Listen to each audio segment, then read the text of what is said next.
In this crazy world, it's so hard to unwind. So I'm taking time just for me. Gonna find my peace, let my soul be free. In the quiet moments, that's where I'll find a little room to breathe, leave it all behind. Give me room to breathe, I need some time to heal my heart, to clear my mind.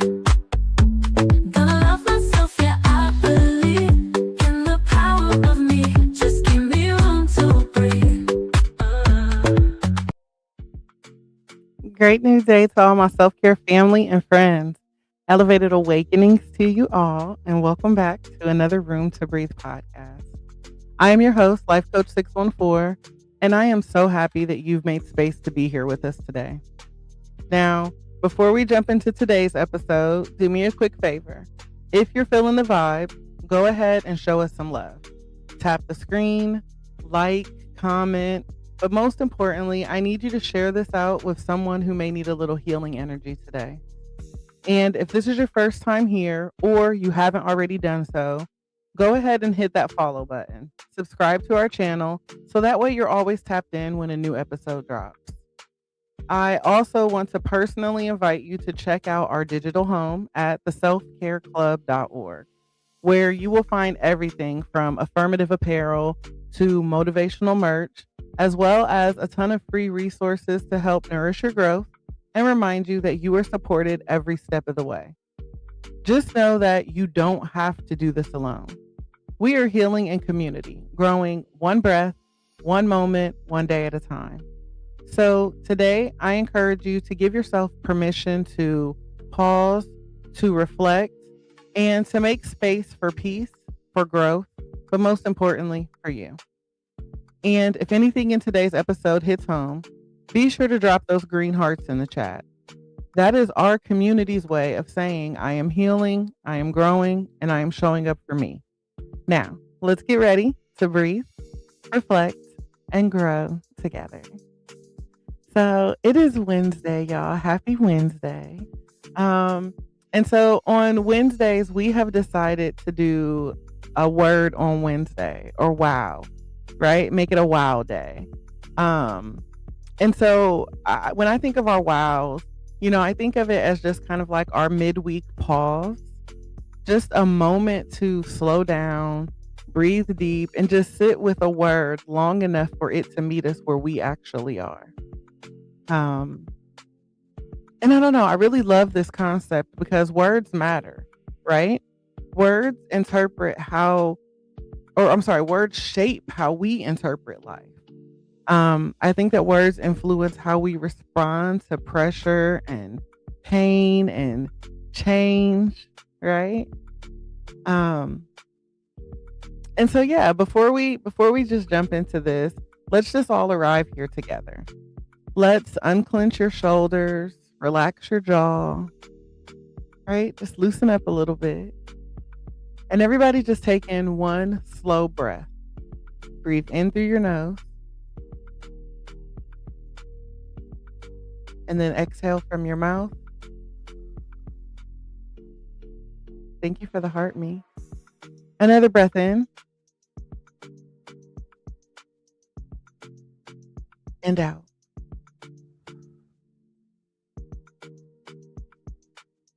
All right, guys.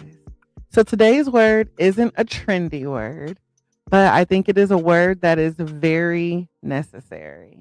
Okay. And so for today, our word is equanimity. Equanimity. I'm going to spell it for you. It is EQUANIMITY.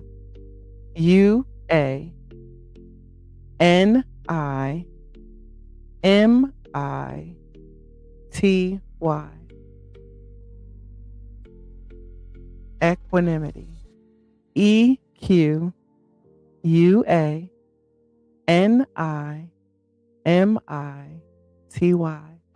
Absolutely. Equanimity. And so the word equanimity means a calm balance of mind, especially during difficulty, right? It's the ability to remain grounded even when life is shifting uncertain, or uncomfortable. Equanimity. And so I want to be clear. Equanimity is not about ignoring emotions. Okay? It's not about pretending that everything is okay. It's about learning how to stay steady without abandoning yourself. Elevated Awakenings Queen, welcome in. So again, our word for today is equanimity. We got it pinned at the top. And so when we think about, this word equanimity, right? I think that it is a reminder that peace isn't found in perfection. It's formed in perspective, right? Because peace doesn't come when everything is going right. So again, peace isn't found in perfection. It's formed in perspective. Perspective reminds you that you can feel deeply and still remain centered. You can experience chaos without becoming the chaos. You can protect your peace without guilt. And so I think that if life has been loud lately, if you've been trying to stay grounded while everything around you feels unstable, or if you've been craving, calm that doesn't require you to numb yourself, I think that this word is for you. So today, we're not rushing the healing. We're not forcing the clarity. We're simply learning how to remain balanced in the middle of real life. So let's talk about equanimity. Show of hands. Has anyone heard the word before? Is anybody already familiar with equanimity? No shame if you're not. All right. That's the whole point of us being here, to learn something new. All right. So it's new to you. Butterflies familiar. Okay. Queen, not me. Nope. Okay. See? Then this word is about to be right on time for us, I believe then, guys. So let's just go ahead and get into it. I think that I would start this conversation off by talking about calm, right? Calm doesn't mean that you don't feel. All right. And so I just want to start here because I think this is where a lot of us get it twisted. Let me hydrate. Hold on, y'all.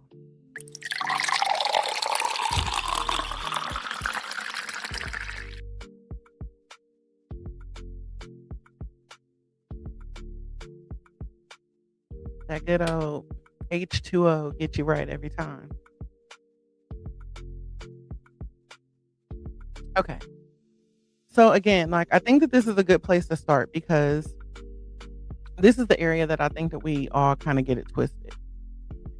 We were taught directly or indirectly that being calm means being unaffected, right? That if you're still emotional, you're not healed. Or if something still hurts, then you must be doing something wrong. But equanimity doesn't cancel emotions, right? Equanimity creates space for your emotions. So you can be calm and still feel, grief rise up unexpectedly. You can be calm and still feel disappointed and feel that disappointment sit heavy in your chest. You can be calm and still feel anger knock at the door of your spirit. So equanimity says, I see you, emotion, but you don't get to run the house. You're not in charge. So you recognize, hey, I feel how I feel. This is my emotion. This is what I'm dealing with. But that doesn't get to take over. That doesn't get to run the show. Right? And so this kind of calm isn't about suppressing what you feel. It's about not letting your feelings hijack your sense of self. And I think that for many of us, especially those of us who had to grow up fast, calm used to be survival, right? Staying quiet, not reacting, keeping the peace at the expense of our own truth. But healed calm, that equanimity, that's different. That's the kind of calm where you can name what you're feeling without being swallowed up by it. Yes, a lot of us were taught to be seen and not heard. Yes. Um, and so this kind of calm is where you can say, this hurts me, and still trust yourself to breathe through it. It's the moment that you realize feeling deeply doesn't make you unstable. It makes you alive. Coach Shishi, welcome in, beautiful.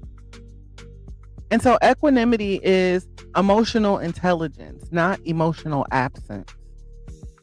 It's learning how to feel without falling apart, how to stay grounded even when your heart is processing something heavy. So if you've ever judged yourself for still feeling something that you thought you should be over, right? Let this be your permission slip, right? Let this be a reminder that you are not weak. You are not behind. You are just learning how to hold your emotions with care instead of fear. That's equanimity, right? And, and there comes this point where life is shifting right under your feet, right? Things are just changing.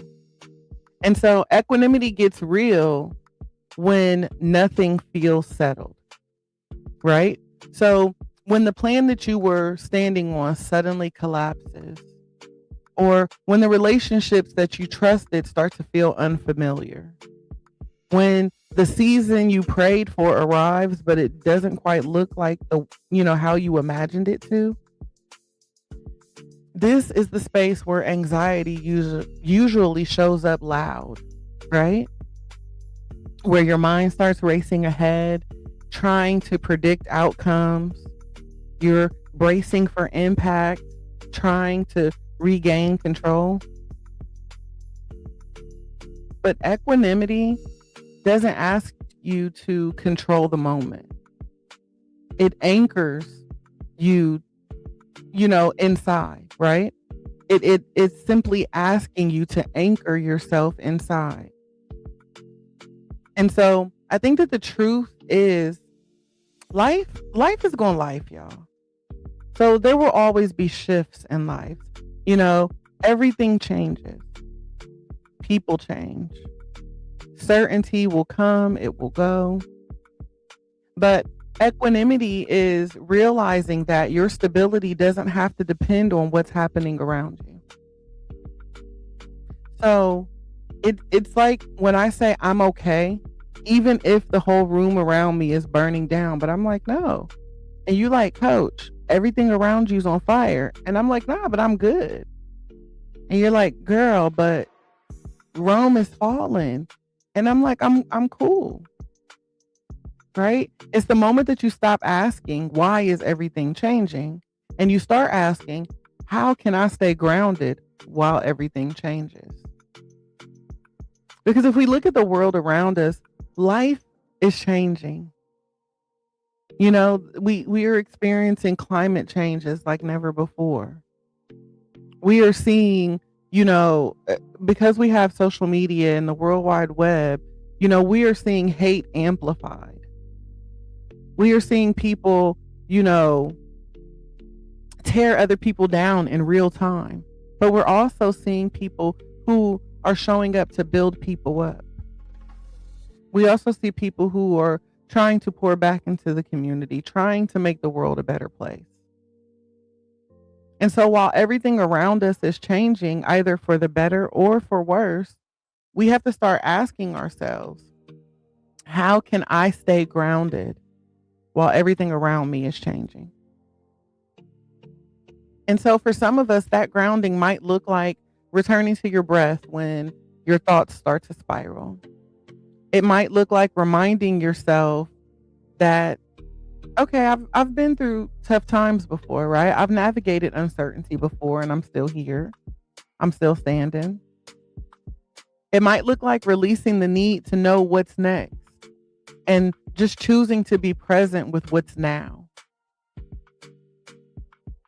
So again, we have to start being honest and understand that staying grounded while things, are shifting. I'm not saying that it's easy, especially if instability was a part of your past, right? Elevated Awakenings, Lady Blue, welcome in, sister girl. Especially when, instability and unpredictability, right? Because for some of us, unpredictability once meant danger. So again, equanimity is not forcing calm. It's just building trust with yourself no matter what moves beneath you, right? No matter what life throws at you, understanding that you're not lost. Sometimes we get a little off track, right? Sometimes we fall a little behind. But again, you're not lost. You don't need everything to be solid in order for you to remain steady. You just need something within, right? Something within you that doesn't move while everything else does. That is equanimity in motion. And I think that for a lot of us, it's our faith, right? There are a lot of people, myself included, who will say, my faith is what holds me steady. When everything else is falling apart, my faith, knowing that God got me, keeps me still. Keeps me from running around, like loosey goosey. The sky is falling, right? So everyone needs something to hold into. And maybe faith isn't it for you, right? But we all need something within that doesn't move when everything else is moving. But again, peace is a practice, right? Peace is not a personality. I think that some of us look at other people and think they're just naturally calm, right? Like peace is a personality trait that you either got or don't got. But that's not the case, right? Most peaceful people weren't born that way. They worked their way there. And so equanimity isn't who you are. Equanimity is what you practice. It's built in the small, unglamorous moments when you pause before responding to that text that struck a nerve. When you choose not to explain yourself to someone committed to misunderstanding you. Right? When we don't engage with the DOPs, the disruptors of peace. When you walk away from the conversation that feels draining instead of healing. See, peace is practiced every single time you decide not to react out of habit. And that peace can feel uncomfortable at first, right? Because chaos can feel so familiar. Many of us grew up in chaos. We know what to expect, right? So a reaction to chaos can feel like power to you. Silence can feel like a weakness, especially if you were never allowed to have it.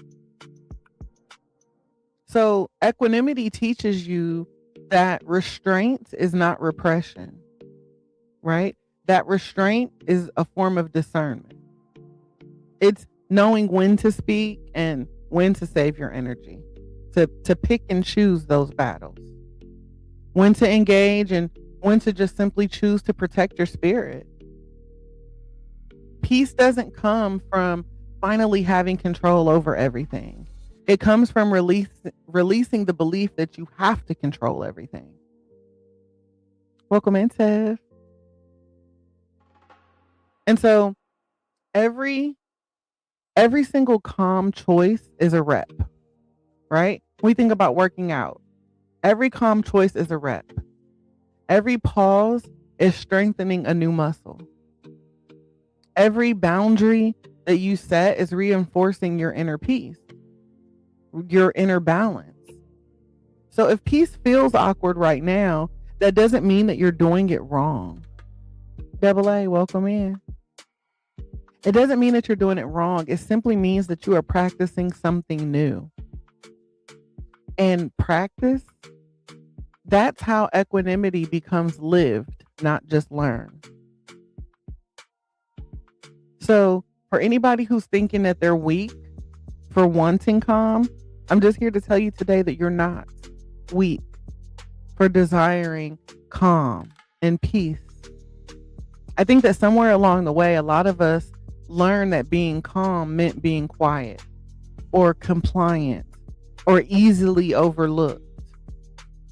That if you weren't loud about your pain, it didn't count. That if you didn't fight back, then you must not care enough. But equanimity is not about shrinking yourself. It's about standing steady. Wanting calm doesn't make you passive. Choosing peace doesn't mean that you've given up. And protecting your energy doesn't mean that you lack passion. It just means that you've learned the difference between reacting and responding.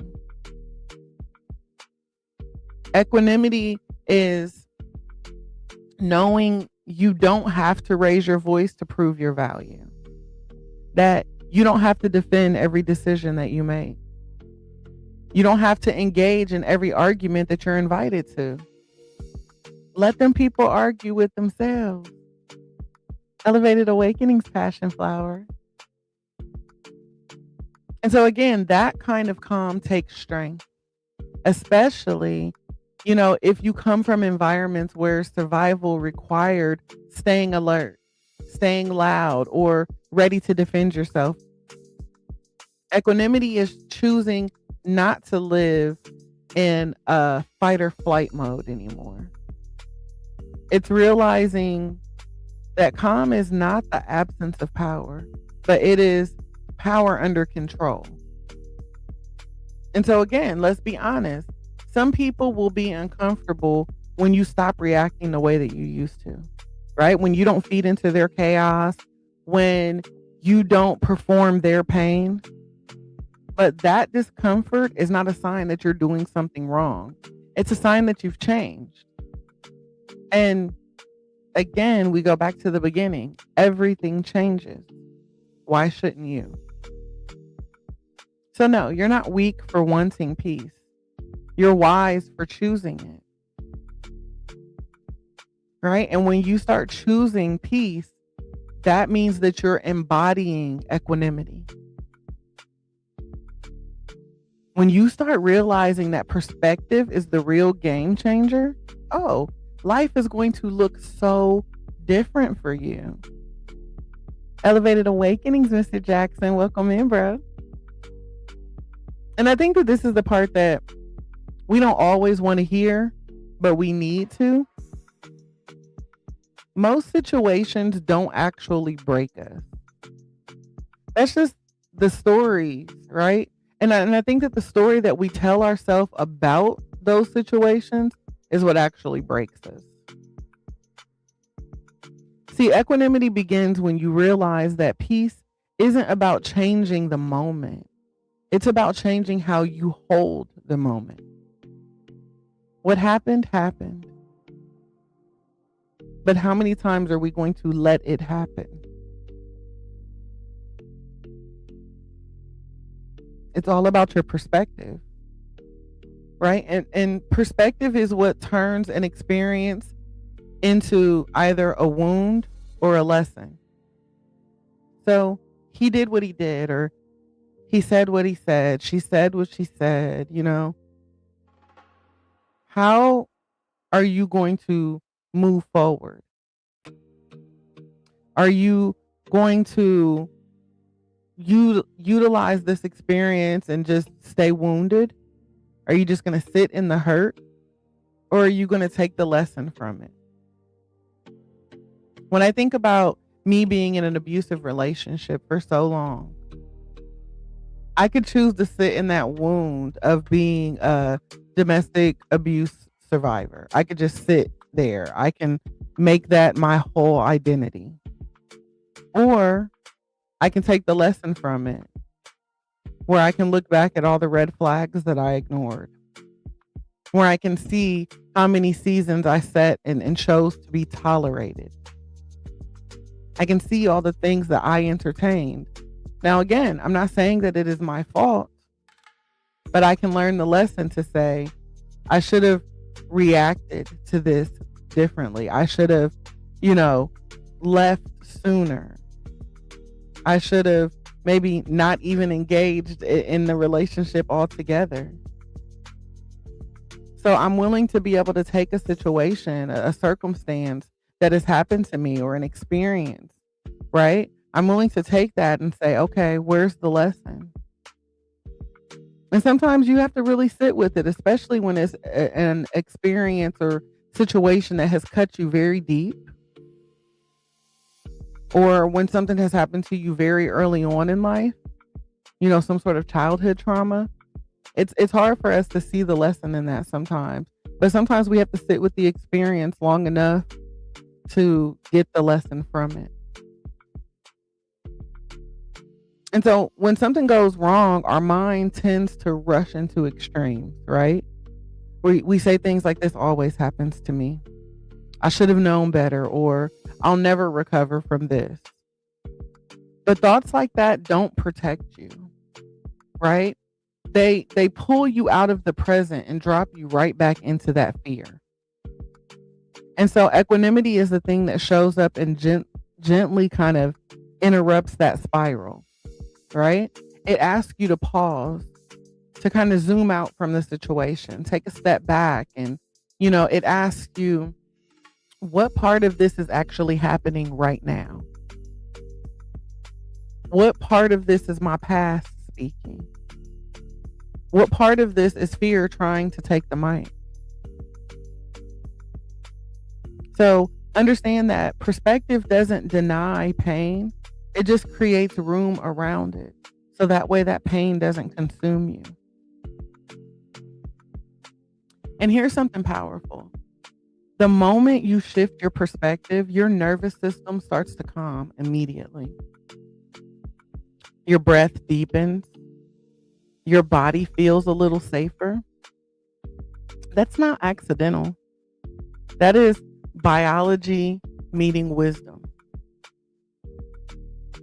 And so equanimity helps you to recognize that, when you're responding to the present versus reacting to old wounds that are just trying to stay relevant, right?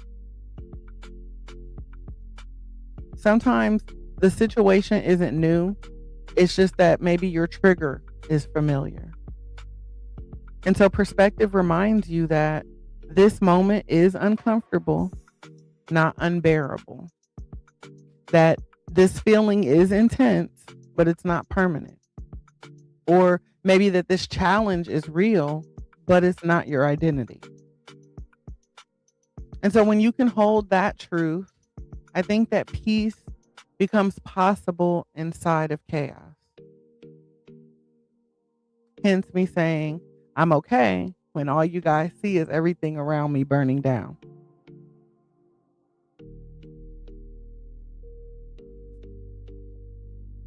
And so when I hear that peace isn't found in perfection, it's formed in perspective, I think that's when things get real for me. Not perfect people, not perfect timing, not perfect healing, but just the perspective, right? Perspective allows you to say, I can learn here. I can pause here. I don't have to panic here. And so when you think of the word equanimity, it isn't about staying positive. It's just about staying present.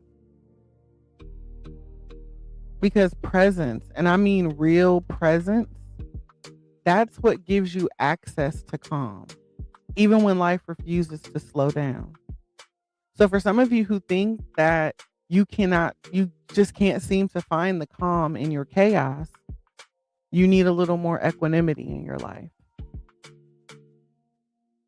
You need to be more present in your life. I think a lot of us spend too much time in the past, or we spend too much time worried about the future. We have to learn how to stay present in today, in this moment. And again, that's just the power of perspective. And so once we start to gather and gain this newfound calm and peace, we have to understand that protecting our peace isn't selfish. Because once you get a hold of it, there are people who are going to try to tell you and try to guilt you, you know, into thinking that you are now a selfish person. You're prioritizing your self-care. You're only focused on you, right? And so I think that it's important for us to talk about the guilt that is going to come with this, because for a lot of us, I think that that is the hardest part. Somewhere along the way, we've learned that choosing ourselves meant disappointing other people, that resting meant that we were lazy, or that saying no means that we're difficult or, mean or ungrateful. So when we do finally start protecting our peace, that guilt shows up very loudly. But equanimity teaches us that self-preservation is not selfish, that it is responsible. It is absolutely necessary. And so understand that protecting your peace doesn't mean that you don't love people. It means that you love yourself enough to not abandon yourself. And if you've spent years being the strong one, the fixer, the listener, the dependable one, of course it's going to feel like, that uncomfortable is kind of pulling you back. Your nervous system learned that being needed was the same as being safe. And so equanimity helps you unlearn that. It reminds you that you are allowed to have limits, that your energy is not a public resource, that access to you should be earned through respect, not entitlement, not last names, not DNA, not the longevity, not how loyal you appear, right? Access to me must be earned. I'm not for the streets. I'm exclusive. I'm a limited edition, right? And so for some of us, protecting your peace might simply look like not answering immediately, letting a conversation end without closure, choosing silence over explaining, or stepping back from a relationship that drains more than it gives. And a part that most people won't tell you is that some people will be upset when you start honoring your peace. Like, I'm not even gonna lie, you're gonna lose some people. And it's not because you're wrong. It's because your calm removes their access to your energy. So you're gonna lose some people. But I promise you that equanimity gives you the strength to sit with that discomfort while things are unfolding. It allows you to say internally, if not out loud, that I don't need to be available to be valuable. And that's a great affirmation to add to your day-to-day affirmations. I don't need to be available to be valuable. Because I think that sometimes we forget that. And, for many, they're like, oh, that just sounds so simple. But it is something that I think that we need to remind ourselves daily. I don't need to be available to be valuable. Right? And so once you normalize that, again, internally or out loud, over time, something shifts. Right? That guilt softens. The clarity strengthens. The peace becomes less fragile and more familiar. You stop apologizing for your boundaries. You stop explaining your healing. You stop negotiating your well-being. Protecting your peace becomes less about defense and more about devotion. Devotion to your mental health, devotion to your emotional safety, devotion to the version of you that's learning how to rest without fear. And so that's equanimity in practice.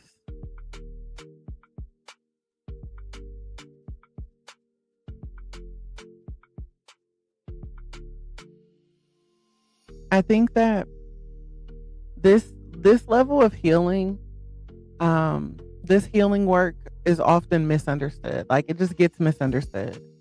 And when I think about it, I think it's mainly because many of us were taught that to survive, we had to harden.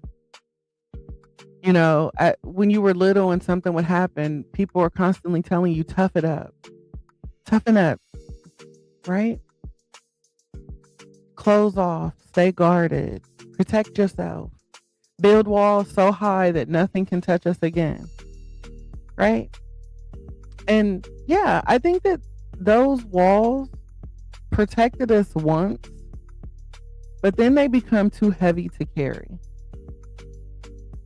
And so equanimity offers another option. It's that you can stay soft without being unsafe. See, softness doesn't mean openness to harm. It means discernment with compassion. It's learning how to feel deeply without giving everyone access to your inner world. How to care without overgiving. How to remain calm without self-betrayal. Right? I think that this kind of softness has to be rooted. And it's not fragile, it's just regulated. Right? Equanimity teaches you how to notice when your body tightens, when your spirit pulls back, when something just feels off. And to honor that signal instead of overriding it. Yeah. Because a lot of us feel it. We recognize our intuition talking, but instead of us honoring it, we just override it. Yeah, body, I feel you. I get what you're trying to say, but I'm going to just go over here and do it anyway. I'm just going to abandon myself and my values anyway. So again, equanimity teaches us to notice when our body tightens, when things just don't feel right. Right? When we get that feeling in the pit of our stomach, or, we kind of tense up. Staying soft without being unsafe simply looks like listening to your intuition without second guessing it. Letting people earn closeness instead of granting it to them automatically. Pausing when something doesn't feel aligned, even if you can't explain why yet. And so, yeah, this kind of balance takes practice, especially if you were conditioned to overextend to be loved, to stay agreeable while, to stay agreeable to keep the peace, or to even ignore your own discomfort so others would feel comfortable. Equanimity helps you rewrite the pattern. It reminds you that you don't need to be guarded or bitter to be protected. You just need to be grounded. And when I say you need to be grounded, you need to be grounded in your values, grounded in your boundaries, grounded in your worth. And when you're grounded, softness becomes strength, not a liability. You can remain open to joy, connection, and love. Elevated Awakening, CC. Welcome back, Ladybug. Again, you can remain open to joy, connection, and love. And you can do that and have all of that without reopening doors that once cost you your peace. Thank you for the heart, me. And again, there comes a point in your healing journey when you start to realize that you are safe enough. You're safe enough to do this again. That's not closing your heart. That's honoring your heart. That's equanimity with tenderness. So we have to normalize living daily. Living it. Not perfectly, right? Because equanimity isn't something, you arrive at and then you keep it forever. It is something that you return to. So there are going to be some days where you feel centered and calm and grounded. There are going to be other days where one comment, one email, one guest in your live stream, one unexpected moment is going to knock you off balance. That doesn't mean that you failed. Just because somebody, made old Helen pop up and pop off, that doesn't mean that you're not healing. It doesn't mean that you failed. Because again, equanimity isn't about being unshaken. It's about knowing how to come back to yourself when you are. Somebody shook you up a little. Something pissed you off or triggered you a little. How do I return back to center? See, if somebody's bringing me toxic energy, there's two returns that have to happen. I need to return the energy to the sender. Give it back. That is not mine to carry. That is not my problem. That is not my energy. That is not my situation, not my life, whatever. I return that energy to sender. I don't need to multiply it. I don't need to magnify it. I don't need to glorify it. I just need to say, your feelings are valid. And I suggest that you keep feeling them over there, right? So I'm going to return that to sender. I don't need it. And then I'm going to return to my center, right? You showed up. You shook things up a little bit. You can have it back. Thank you for coming. God bless. Good night. And then I'm going to go get myself right.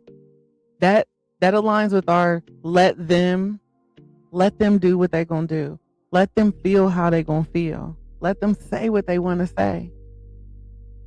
That's the return to sender. And then the return to center is, now that I've let them do all they're going to do, let me go protect my peace. Let me go mind my mental. Let me go get my head together. Living equanimity daily looks ordinary. It looks like choosing one steady breath when your chest feels tight. It looks like taking a walk instead of forcing productivity. It looks like noticing your tone, your pace, your body, and adjusting with care.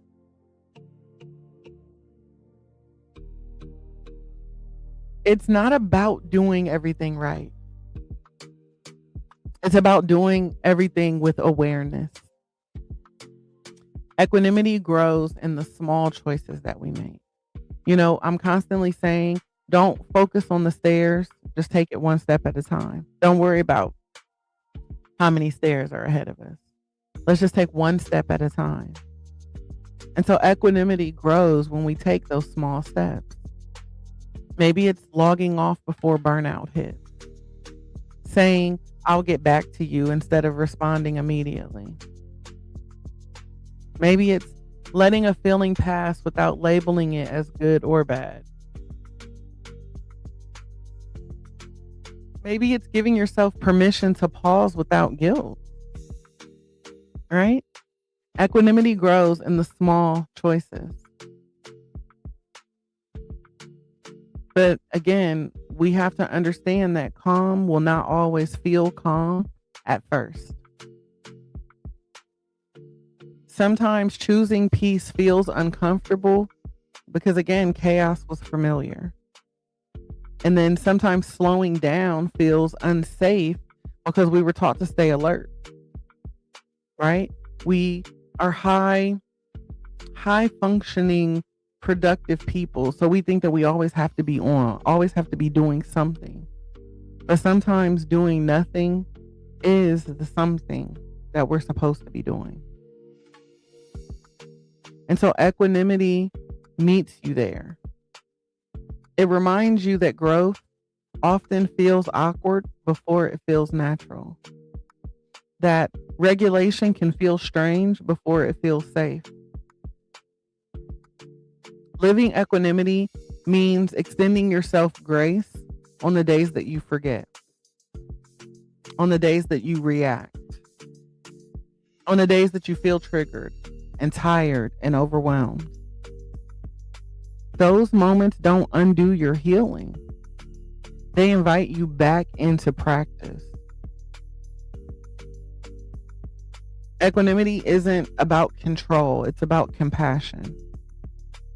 And when I say compassion, again, compassion for your nervous system, compassion for your learning curve, compassion for the version of you that is still unlearning survival mode.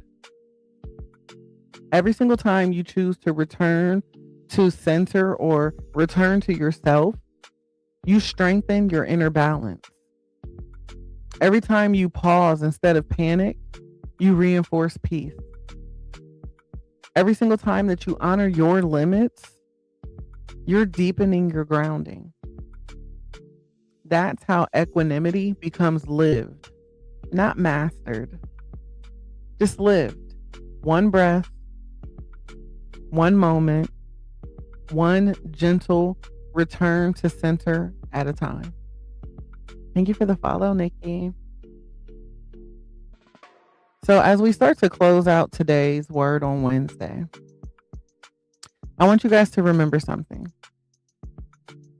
Equanimity isn't about having a quiet life. It's about having a steady inner world.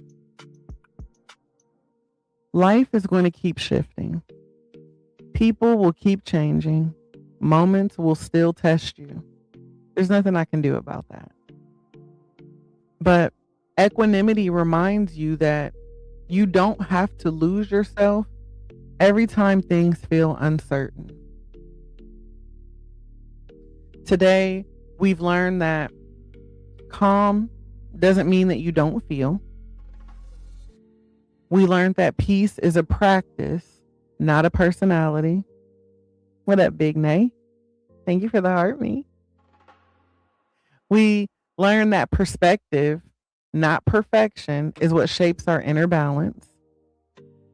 That you can stay soft without being unsafe. And that equanimity is something that you return to again and again and again. Right? So if nothing else, if you don't remember anything else today, what I want you to take with you is that you are allowed to pause. Elevated Awakenings, Tiffany, welcome in. You are allowed to breathe. You are allowed to respond instead of reacting. You are allowed to protect your peace even when the world feels chaotic. And so I want you guys to repeat after me. Wherever you are, I've got 3 things that I need for you to take with you today. The first is that I protect my peace even when the world feels chaotic. I protect my peace even when the world feels chaotic. I protect my peace even when the world feels chaotic. Number 2, I am grounded even when things feel uncertain. I am grounded even when things feel uncertain. I am grounded even when things feel uncertain. And lastly, number 3, I don't need perfection to access peace. I don't need perfection to access peace. I don't need perfection to access peace. Let this word walk with you for the rest of the week. Let it show up in your breath, your boundaries, your responses, your rest. And when you feel yourself slipping back into old patterns, don't judge it. Just return to center. Return to your breath. Return to yourself. So again, our word on Wednesday, or the wow word of the day, is equanimity. Equanimity. Yes. Butterfly, it is, I protect my peace even when the world feels chaotic.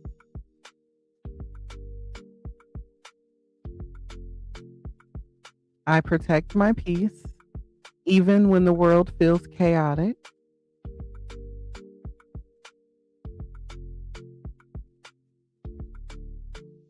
I protect my peace even when the world feels chaotic. I am grounded even when things are uncertain. I am grounded even when things are uncertain. I am grounded even when things are uncertain. Yep. And then the last one was, I don't need perfection to access peace. I don't need perfection to access peace.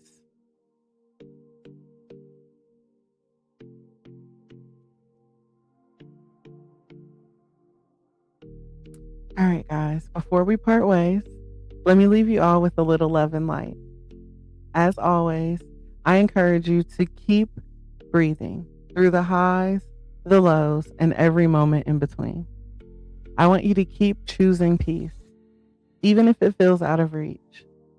And know that here at the Self-Care Club, you will always be seen, always valued, and always supported.